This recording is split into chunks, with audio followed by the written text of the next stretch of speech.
pot is effectively 45 degrees, would it be? So it's, yeah, right. So see where the pot is, if you can see that. I would normally, so for me fishing on the canal, Yeah. obviously I don't use pullers, but I would normally have mine, if it was me, straight off going out as I would do now and learning this.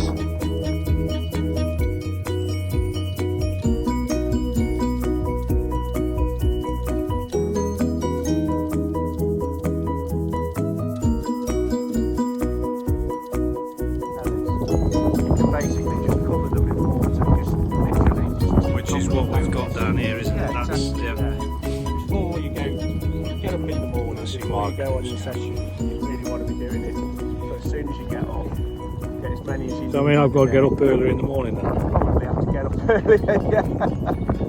Yeah, prepare your bait before you go, but it'll take 2 seconds to literally just... And then just chuck them in a freezer bag and... No, just leave them in the bait box. Yeah? I suppose you've got the, sealed boxes, haven't we? We've got the fresh sealed boxes, haven't we? Which I suppose they're ideal for that. Yeah. Just cover them in a little bit of water, basically, drain them off. You want to put your pellets in a box, in as many pellets as you need in a bait box, and then cover them with water so that they're literally, the water level is just to the top of the pellets, or even just a tiny bit of mil above the pellets, and then you basically leave them, you start fishing your shape an hour or so, and they'll take on, particularly the scratchings type pellets, they'll take on all the water, fluff off. Yeah, so what we've got there really... Soft, which is, so they're obviously... Yeah. So they're probably, what would you say, maybe even twice the size as they were? Yeah, it's absolutely bigger than a standard one would be dry, yeah. They're soft.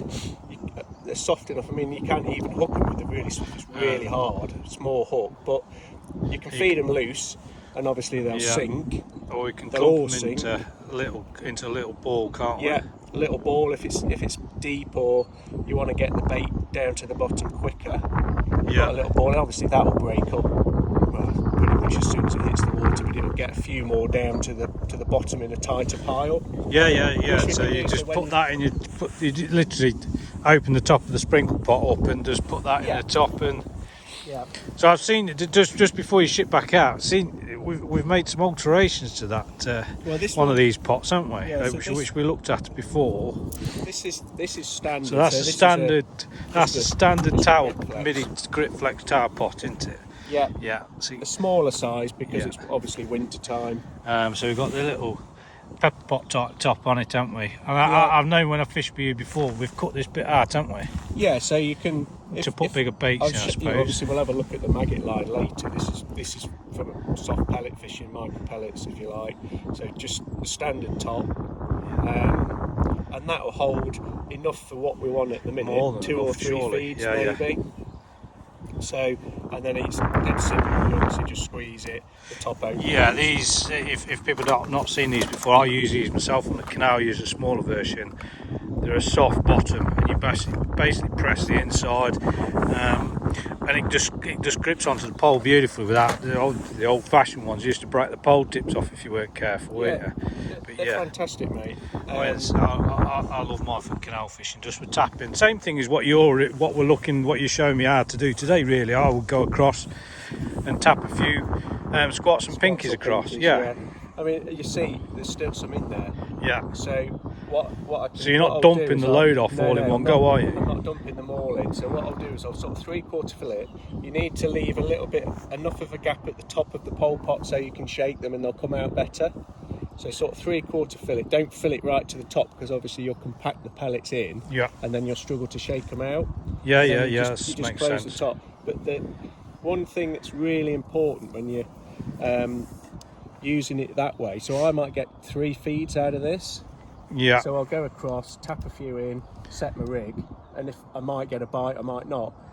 If I haven't had a bite, and obviously you gauge it between how good the fishing is. Maybe if it's a minute, 2 minutes, 3 minutes, I haven't had a bite, I'll tap a few more in because you're just trying to draw some fish into the Yeah, I peg. suppose because we're not dumping all that in, are we? No. You've got loads of time just to keep tapping, building your peg. Exactly. Yeah, building the swim slowly. A small particles. It's that little and often, isn't it? Yeah. And you're just trying to get enough fish in without overfeeding them.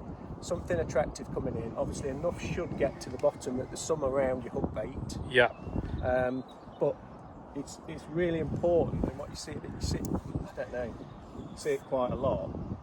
You have to have the pot in the right place on the tip. Yeah, that's another thing, because I see some people that have them like down here. Yeah. And then obviously right on the end of the tip. Now, what difference is that going to make to it? Obviously, you want to be. It's vital to be accurate all the time, really, in fishing. But particularly in the winter, when you're catching smaller numbers of fish, putting smaller amounts of bait in, you want to be fishing bang on where your feed is going. Yeah. But what you need to be mindful of as well is if you do hook a fish on that first feed, you've still got half a pot of pellets in.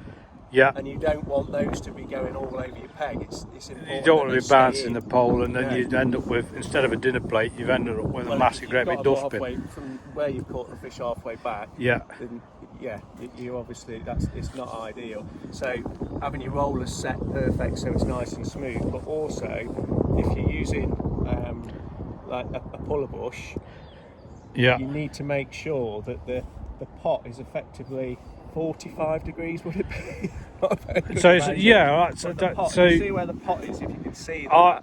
I would normally, so for me fishing on the canal, Yeah. obviously I don't use pullers, but I would normally have mine, if it was me, straight off going out as I would do now and learning this, my pole pot would be in line with that. So what would happen then is if I'm coming back and I've got half a pot of pellets, Yeah. and I start pulling Stripping. the puller bush, the pot's there and all the pellets Ah, are and coming you're out. shaking, you're putting pellets down here in the swim. So it could be You're spreading it.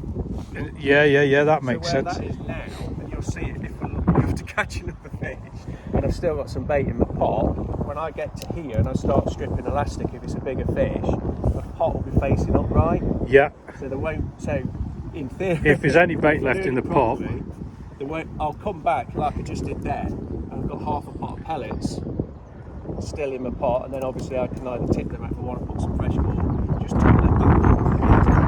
right, awesome. Right, let's see if we can catch another one then. So we'll have a go.